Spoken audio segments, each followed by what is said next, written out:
Episode 14. I used to be a paradox, a contradiction, a person caught between the ideals of a world filled with anger, greed, and so much pain, and the quiet yearning for something different, something better.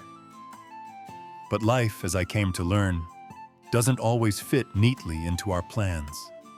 No, it doesn't. We find ourselves lost, discouraged, feeling defeated by the very things that should lift us, by the very people who should understand us. And that's the struggle, isn't it? How many times have we looked at the state of the world, broken, angry, and wondered, what's the point? How many of us have seen the disparity, the injustice, and thought, why bother fighting? You know, I've been there. Oh, I've been there. I've felt that weight in my chest, the heaviness of knowing the world doesn't align with your beliefs. I've had those moments of defeat. I've been dismayed by the lies people tell themselves about happiness, the way they chase things that don't last. How many people have you met who have everything and yet have nothing? I've met them. I've seen them. And I was one of them. But there's something that I learned, something that changed the way I view everything. You see, discouragement, it sneaks in slowly. A little thought here, a little frustration there, and then suddenly, it feels like your world is closing in on you. But here's the truth. That discouragement, it's not you. It's a lie, a trick, a delusion. It doesn't have to be your truth, not unless you let it.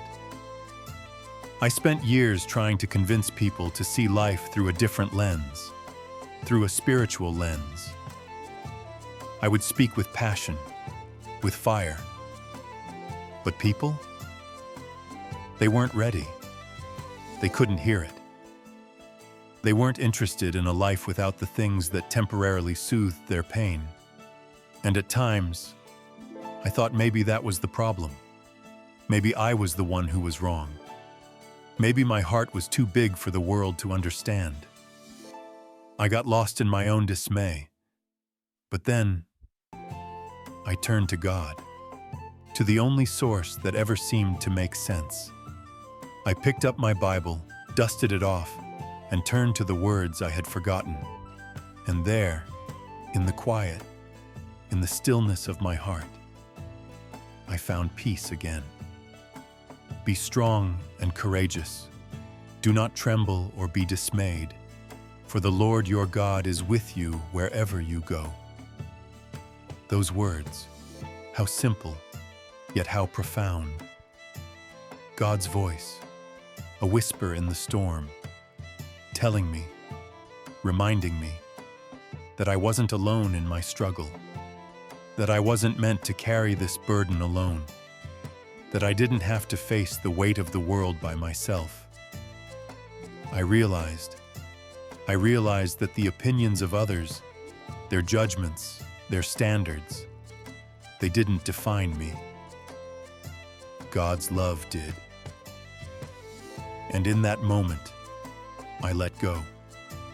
I let go of all the anger, the resentment, the pain that I had been carrying, and I found peace. Peace. It doesn't come from the world. It doesn't come from the things you own, the titles you hold, or the people who tell you who you should be. No. It comes from something much deeper, something that doesn't waver, doesn't fail. It comes from faith, from trusting that, no matter how dark it gets, you are never abandoned. And then life came at me with a new set of challenges. Physical pain. Agony, really. There were days I didn't think I could keep going. The kind of pain that eats at your soul, wears you down until you feel like you can't breathe, can't think, can't move. I've been there too. But you know what? Even in the worst of it, I felt God's presence. Even when I was at my weakest, His grace was enough. My grace is sufficient for you, for power is perfected in weakness. I clung to that. Every time the pain threatened to overtake me, I held on to those words. I held on to Him. Because I knew deep down that if I let go of everything else, my doubts, my fears, my anger, I could find strength, true strength. And that strength wasn't my own, it was God's. So when discouragement knocks at your door, when it tries to tell you that you're not enough, that the weight is too heavy, that life is too hard, just remember this. You don't have to face it alone. You are not alone. Turn to Him, open your heart, and watch as He works on your behalf. Reset your emotions. Take a moment to be still, to listen. Reflect on the hurts. Let them go. And don't you dare blame yourself for what's beyond your control. Give it to God. And know that no matter what happens, no matter what life throws your way, you will find peace again. You will find joy. You will find healing. Because His grace, His love, it's enough. And with Him, you can overcome anything. You can always, always overcome. I am Nelly Ferrari, and I live the Kodach secrets.